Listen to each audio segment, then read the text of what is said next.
सबको भिगोने। ये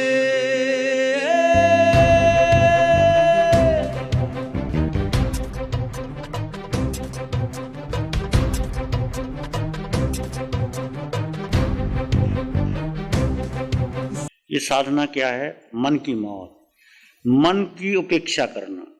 मन कहता है चलो भोजन करें, मन कहता है पिक्चर देखो, मन कहता है दोस्त को मिलो, मन कहता है बाजार जाओ। तो जैसा जैसा मन करता हम वैसा वैसा मन के पीछे लगे रहते हैं। तो मालिक कौन हुआ? मन। तो मालिक कौन है? आत्मा।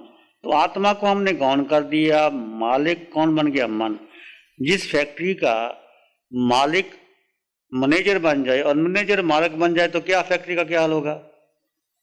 और मालिक आगे खड़ा हो जाए बस तो फैक्ट्री चलती है कि नहीं? मैनेजर को पता लग गया मालिक आ गया। ऐसे ही आत्मा का केवल जानकारी करना, जानना ही मन की मौत हो जाती है। तो ये सारी साधना मन की मौत की है। विचार आएंगे, बहुत आएंगे, आप देखते रहो। क्या विचार आए? एक शब्द आया कुत्ता। कुत्ता कहते ही आपको अपने घर की मित्र की याद आ गई। मैं उसके मित्र के घर गया था, उसका कुत्ता था, कुत्ता कैसा था। फिर उसके घर के अंदर गए, घर कैसा था, डाइनिंग टेबल कैसा था, उसकी पत्नी कैसी थी, उसका मित्र कैसा था। फिर भोजन खाया था, भोजन खाने में कितनी वैरायटी थी, उसमें रसगुल्ला भी था, खीर भी थी, जलेबी भी थी, कचौरी भी थी। फिर आगे आके टीवी, कितना विचार आए। एक सौ कुत्ता कहते ही कितना विचार। ये मन की आदत है, एक एक एक एक करके। तो जरूरत नहीं, हम क्या करेंगे? शब्द आया कुत्ता, बस ठीक है, आगे बढ़ाएंगे नहीं। अब आत्मा का स्वभाव है मात्र दृष्टा और ज्ञाता। ये आत्मा का निज गुण है। ये साधना ज्ञाता दृष्टा अपने स्वभाव में आने की। आपका स्वभाव क्या? देखो, शरीर और आत्मा अलग अलग है। हमने शरीर को आत्मा मान लिया, ये सबसे बड़ी और ये भूल है। बचपन में नाम दे दिया आपको, कोई भी नाम दे दिया, हमने उसको अपना मान लिया। ये सबसे, शरीर का नाम है, आत्मा का नाम नहीं है। तुम आत्मा हो और माता ने जन्म दिया, शरीर का जन्म हुआ, तुम माता नहीं हो, क्योंकि आत्मा का जन्म ही नहीं होता। आत्मा का कोई पिता नहीं, आत्मा की मां नहीं। तो शरीर का जन्म होता है, शरीर की मौत होती है। तुम शरीर की माता हो, तुम शरीर के पिता हो। तो ये याद करने की, घर में जाके घर में नहीं कह देना तुम मेरे पिता नहीं, मैं तुम्हारी माँ नहीं, तुम्हारी पत्नी नहीं। फिर कहेंगे कहाँ जाके आए, सब गड़बड़ कर दिया। ये समझने की बात है, अंडरस्टैंड करने। तुम रहोगे घर में पर अंदर से समझो, क्योंकि आत्मा जब गर्भ में प्रवेश करके 9 महीने शरीर बनता है धीरे धीरे, तो शरीर ही बाहर आता है। माता पिता उसको बेटा कहते हैं, नाम दे देते हैं, कोई नाम दे दो, कोई नाम दे दिया, उसको अपना मान लिया। और जिंदगी भर उस नाम के पीछे हम चले जाते। रेखा, सुरेखा, कोई भी नाम है तो उसको जिंदगी भर हम याद रखते हैं। ठीक है, नाम तो एक सुविधा के लिए रखा गया, अरे नाम ही सब कुछ है तो फिर जिंदगी का मतलब ही क्या हो? नाम रहेगा, तुम घर में पत्नी की तरह रहोगी, बेटी की तरह रहोगी, पति की तरह, पर वो तुम वो नहीं हो, तुम केवल आत्मा। अब इसके बजाय क्या करना है? आत्मा, आत्मा, आत्मा को याद करना है, चिंतन करना है, शरीर के भीतर चेतना है। अब बात यह है कि शरीर को तो तुम देख सकते हो, आत्मा को देख ही नहीं सकते। आत्मा का रंग नहीं, रूप नहीं, वर्ण नहीं, गंध नहीं, रस नहीं, स्पर्श नहीं। आत्मा खाती नहीं, पीती नहीं, सोती नहीं, कुछ भी आत्मा करती नहीं। फिर तुमने आत्मा को महत्व क्यों दिया? शरीर को महत्व क्यों दिया? शरीर को महत्व इसलिए हमें पता ही नहीं। अब ये जैसे आपका हाथ ऐसे है तो अब ऐसे करना है, दृष्टि बदलनी है। मैं शरीर हूं, ये असत्य है। जीवन का सबसे बड़ा असत्य है मैं शरीर हूं। अकेला शरीर नहीं, शरीर के साथ हमारी 5 इंद्रियां, मन वचन काया, बुद्धि, संस्कार, फिर माता पिता, फिर पति पत्नी, फिर भाई बहन, फिर बेटा बेटी, फिर सारा संसार। ये किसका सारा संसार है? शरीर का ही है ना। जो कुछ तुम कर रहे हो किसके लिए कर रहे हो? शरीर के लिए कर रहे हो। शरीर तुम हो, जो हो आत्मा, उसको भूल गए। आत्मा है तो शरीर की कीमत है। आज आपका चेहरा बड़ा सुंदर है, पीछे आत्म तत्व है तो नहीं। वही चेहरा जब बुढ़ापा आता है तो चेहरा ठीक नहीं रहता, मुड़ा जाता है। तो शरीर को बुढ़ापा आता है, आत्मा को बुढ़ापा नहीं आता। तो शरीर अलग है, आत्मा अलग है। आत्मा के गुणधर्म अलग हैं, शरीर के गुणधर्म अलग हैं। तो आत्मा का गुणधर्म क्या है? ज्ञाता, दृष्टा, जानना और देखना। आत्मा में 8 गुण हैं, 8 गुण। अनंत ज्ञान, अनंत दर्शन, अनंत सुख, अनंत शक्ति, क्षायक संकट, अटल अवगाहना, अमूर्तपना, अमूर्त। वो गुण मेरे भीतर भी है और आपके भीतर भी है। पर हम सुख कहाँ ढूंढ रहे हैं? बाहर ढूंढ रहे हैं। सुख तो भीतर है, हम ढूंढ रहे हैं बाहर। क्या सुख भोजन में, उपवास में सुख नहीं है? बोलो, भोजन कितना खाओगे? भूख लगी, भोजन खा लिया, 10 रसगुल्ले खा लिए, 15 और खाओ, क्या हो जाएगा? 4 चपाती की भूख है, 6 खाओ, भूख नहीं लगी। ऐसे ही भोजन में सुख नहीं, प्यास लगी, पानी पी लिया, तृप्ति आ गई, क्या तृप्ति हो गई? फिर पानी की सुख आपके भीतर है। ये समझने की बात है। इसको हमने ये आपको जो 2 दिन का प्रयोग किया है, आप अनुभव करोगे कि जब आप शांत बैठे, सुख भीतर से प्रकट होगा, अपने आप प्रकट होगा, सबको लगेगा, चाहे आज थोड़ा ही लगा। आप देखो, ध्यान किया, बहुत विचार आ रहे थे, पर आप शांत थे। वो विचार जो आप आंखें खोल करके विचार आते हैं, आंखें बंद करके, दोनों में फर्क है कि नहीं? दोनों विचारों में फर्क है। एक खुली आंखों के से विचार आना, एक बंद करके आंखों के आना विचार। फिर धीरे धीरे विचार शांत। आज विचार आ रहे थे, जा रहे थे, पर फिर भी तुम शांत थे, फिर भी तुम अपने आप में समाये थे। तो विचार आएंगे, क्योंकि मन के विचार बहुत बहुत देर से चले आ रहे हैं। जब से जन्म लिया तब से विचार चले आ रहे हैं। कितनी इन आंखों ने कितने दृश्य देखे, क्या तृप्त हो गया? इस आंखों ने कितने संसार देखा, इस कानों ने कितना संगीत सुना, नासिका ने कितनी सुगंध ली, जिह्वा ने कितना रस खा पिया, शरीर ने कितना स्पर्श किया। क्या तृप्ति आई? बोलो, नहीं आई। तो 10 साल और जी करके तृप्ति आएगी? तो तृप्ति कहां है? शांति कहां है? सुख कहां है? ज्ञान कहां है? आनंद कहां है? तो ये पहले पक्का विश्वास कर लो कि जो कुछ है आत्मा में। भगवान महावीर को 6 महीने भोजन नहीं मिला, तो कितना आपने शरीर को तपाया होगा, साधा होगा। जितना तुम शरीर को तपाओगे उतना सुख भीतर प्रकट होगा। जैसे मक्खन को तपाया जाता है तो घी बनता है कि नहीं बनता?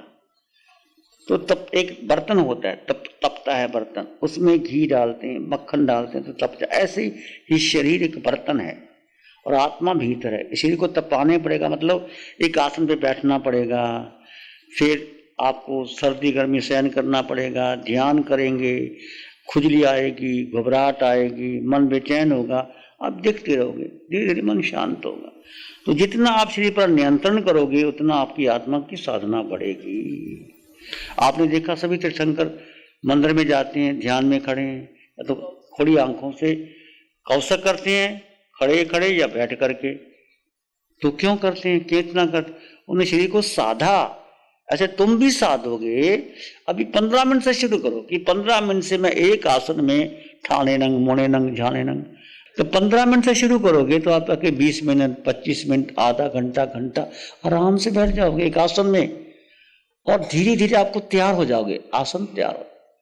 ऐसे 15 मिनट, आधे घंटे से एक आसन में। जैसे समय क्या मतलब, समय का मतलब नहीं ऐसे कर लिया, ऐसे कर लिया, ऐसे कर लिया, ये समय का नहीं है। समय एक आसन में बैठ गए, ठाणे नंग, मन नंग मौन हो गए, ध्यान नंग भीतर उतर गए, अपनंग अपने शरीर और आत्मा को अलग कर दिया। ये है ठाणे नंग, मुने नंग, झाने नंग, अपनंग बोसिरामी।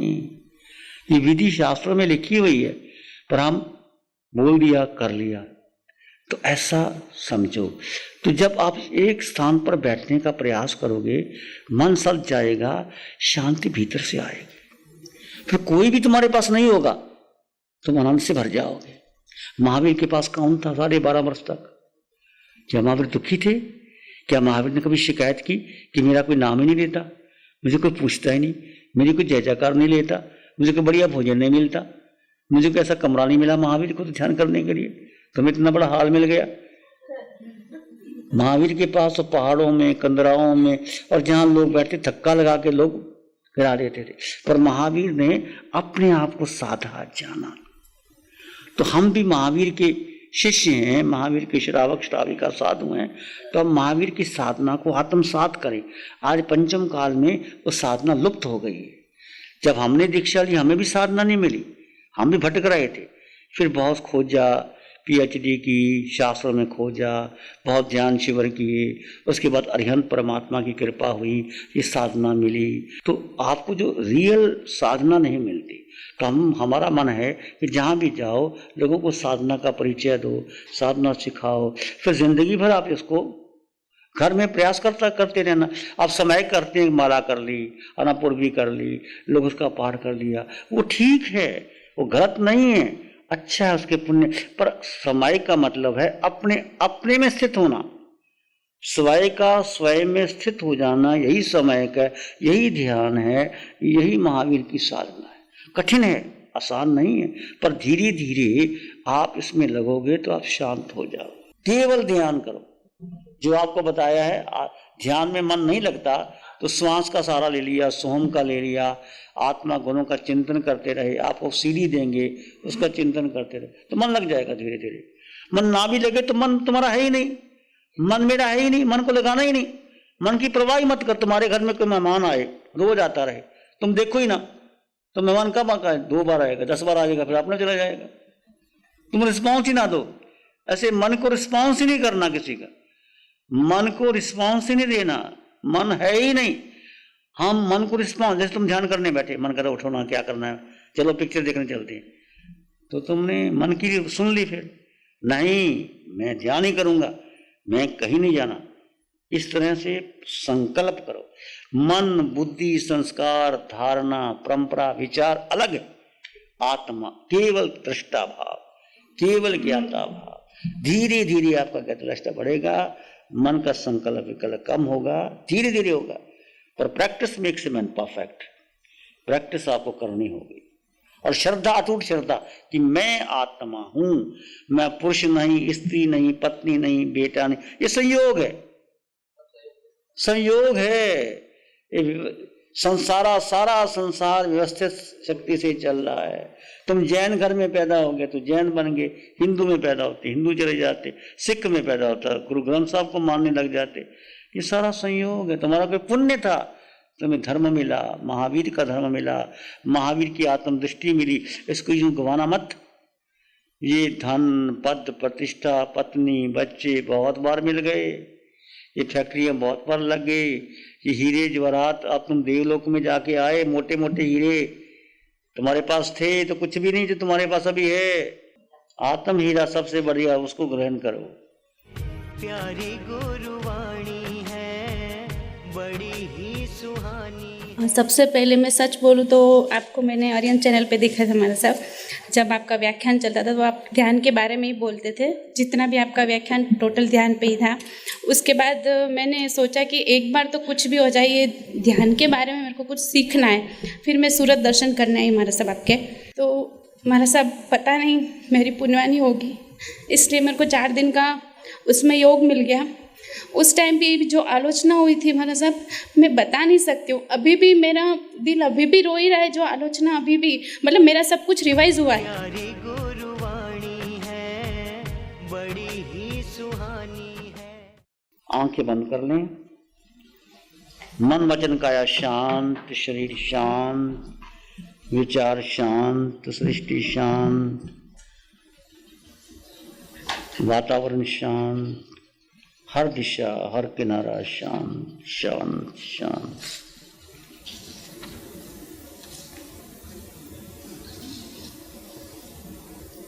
सिर के सिरे से पांव के अंगूठे तक अपने भीतर शुद्ध चेतना का एहसास कीजिए। तुम केवल आत्मा हो, केवल आत्मा हो। अपने भीतर के मौन और शांति का अनुभव करें। तुम केवल आत्मा हो। धीरे धीरे विचार शांत हो रहे हैं, मन शांत, आसपास का वातावरण शांत।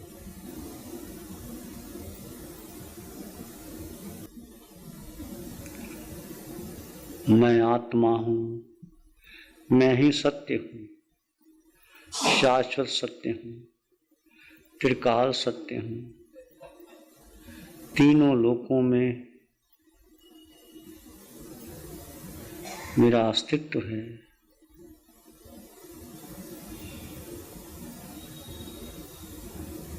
सुख मेरे भीतर है, शांति आनंद मेरे भीतर है, ज्ञान मैं स्वयं हूँ।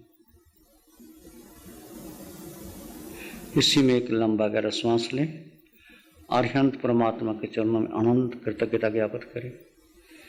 एक और लंबा गहरा श्वास, अरिहंत परमात्मा के चरणों में नमन और वंदन। दोनों हाथों को आंखों पे ले जाएं, हल्का सा स्पर्श, धीरे से आंखें खोल सकते। नमो अरिहंतानंग, नमो अरिहंतानंग, नमो सिद्धानंग, नमो आर्यनंग, नमो उज्जैनंग, नमो लोय सब सावनंग, धम्मो मंगल मुखी ठमा हिंसा संयमो तवो देवावित्तं नमं संति जस धम्मे श्यामनो। श्री चत्तारी मंगलम, अरहंता मंगलम, सिद्धा मंगलम, साहु मंगलम, केवली पणत्तो धम्मो मंगलम। चत्तारी लोग उत्तमा, अरहंता लोग उत्तमा, सिद्धा लोग उत्तमा, साहु लोग उत्तमा, केवली पणत्तो धम्मो लोग उत्तमो। चत्तारी शरणं पवज्जामि, अरहंते शरणं पवज्जामि, सिद्धे शरणं पवज्जामि, साहु शरणं पवज्जामि, केवली पणत्तं धम्मं शरणं पवज्जामि। चारे शरण और न शरण